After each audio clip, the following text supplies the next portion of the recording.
cold up here. Snowy, icy, slushy.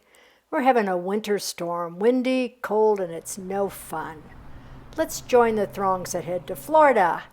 Ah, that's better. Play in the warm water, stick our toes in the sand, check out the sunset for a green flash. But there aren't a whole lot of shells right now. A few, but I heard sometimes there are more. Where are they?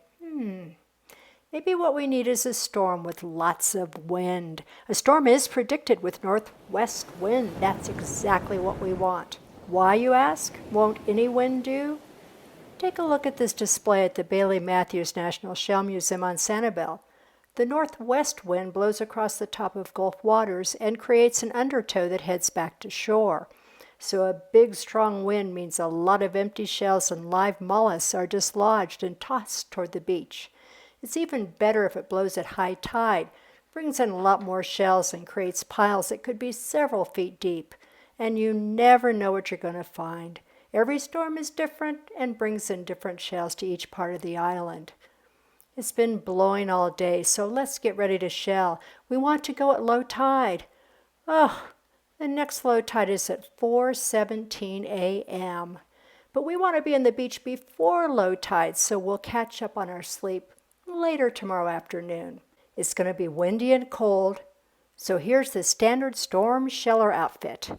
First, water socks, which will go into water boots, long warm underwear, lined pants, wind pants, a turtleneck, a sweater, maybe another sweater, and a rain jacket, a hat, a hood, a scarf, water gloves, the biggest flashlight you can carry for several hours, and bags or a bucket to hold your finds.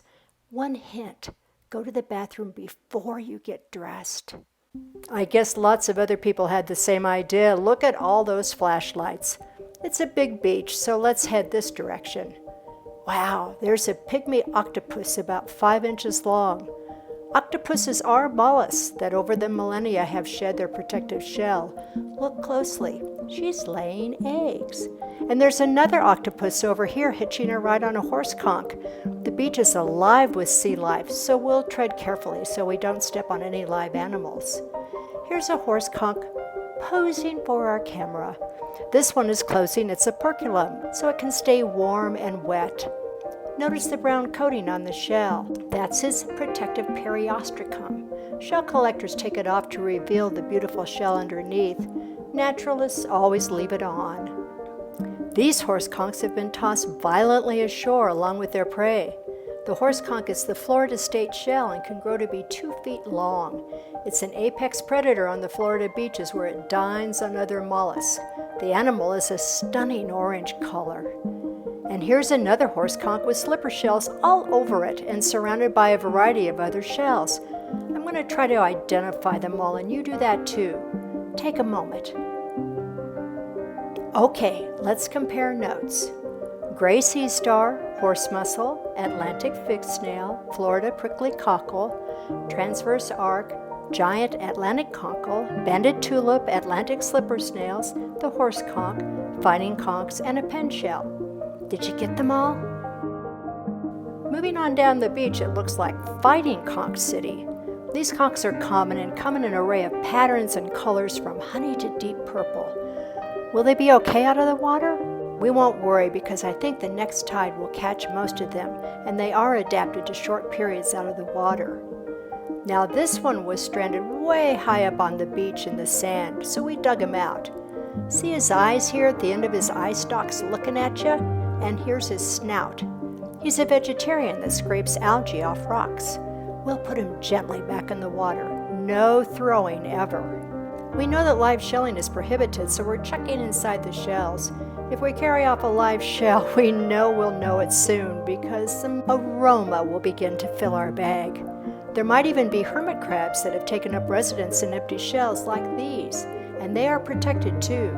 This crown conch definitely goes back in the water. What made this weird track in the sand? It's a 9-armed sea star trying to get back to the water. Let's give him an assist and set him carefully back at the shore. Now, egg cases frequently lose their attachment and float in after storms. This one is from a lightning whelk.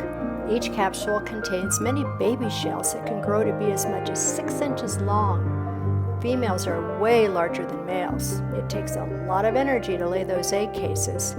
Now this stunning lightning whelk shell is probably a smaller male.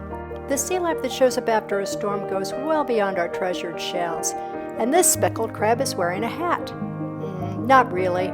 That's a crab barnacle that decided to take up residence on the crab's carapace. These barnacles have shells, but they're not mollusks. They're crustaceans like the crab. What's this weird thing? It's called a mermaid's purse, but mermaids are seldom found on Sanibel's beaches. Actually, it's a skate egg case, and the skate will hatch fully formed. Look at this beach. It must be where the bivalves live. We've got some Atlantic cockles, pen shells, and the very elegant Docinia. It's time to rest for a bit, and just in time, piles of shells appear.